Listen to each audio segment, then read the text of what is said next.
Bill, as everyone knows, he was an early adopter. He was word processing when everybody else was typing. He was emailing when no one knew what that was. Bill was no Luddite. He stood aside technology and shouted, "Hurry up." I've been quoted as saying I would rather be governed by the first 2,000 people in the Boston telephone directory than by the 2,000 people on the faculty of Harvard University. The publication of God and Man at Yale marked the birth of the modern American conservative movement. He was once asked what was the most important thing that he had done, and he said that it was the founding of National Review, the epicenter of this conservative movement. If any of you doubt the impact of National Review's verve and attractiveness, take a look around you this evening. The man standing before you now was a Democrat when he picked up his first issue in a plain brown wrapper. Buckley is unique and in some way transcendent in what he did. Not just a great commentator, not just a great writer, not just a great editor, not just a man with an extraordinarily rounded and rich life, but also the founder of a movement and the bender of history. Bill Buckley understands not just that ideas have consequences, but that only ideas have large and lasting consequences. Without Bill Buckley, no National Review. Without no National Review, no Goldwater nomination. Without the Goldwater nomination, no conservative takeover of the Republican Party. Without that, no Reagan. Without Reagan, no victory in the Cold War. Therefore, Bill Buckley won the Cold War. Firing Line was never conceived as an interview.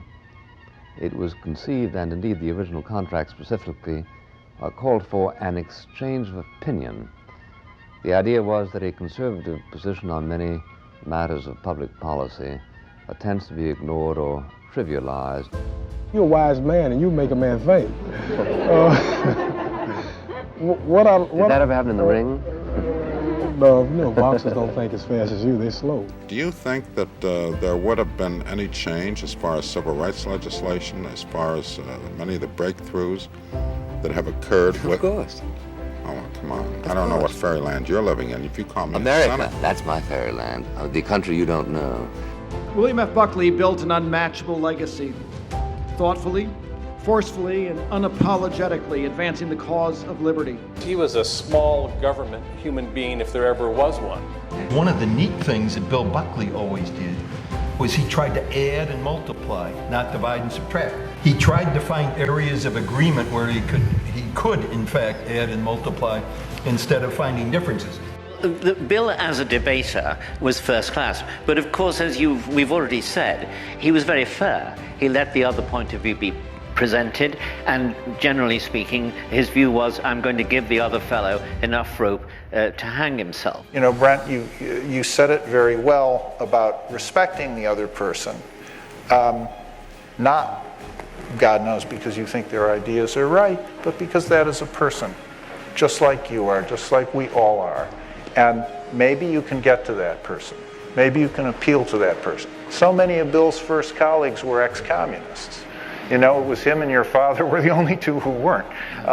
He would have had a very small magazine if he'd gotten rid of all the ex-Reds on it.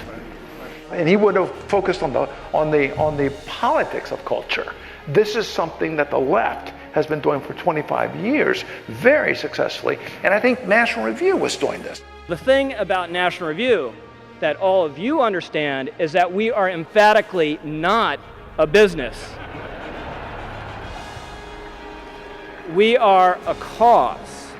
The promise of National Review is that no matter how dark the skies, no matter how gloomy the weather, somewhere on the landscape there will be a light, which is the flame of liberty and truth, tended and held aloft by this magazine and its devoted friends.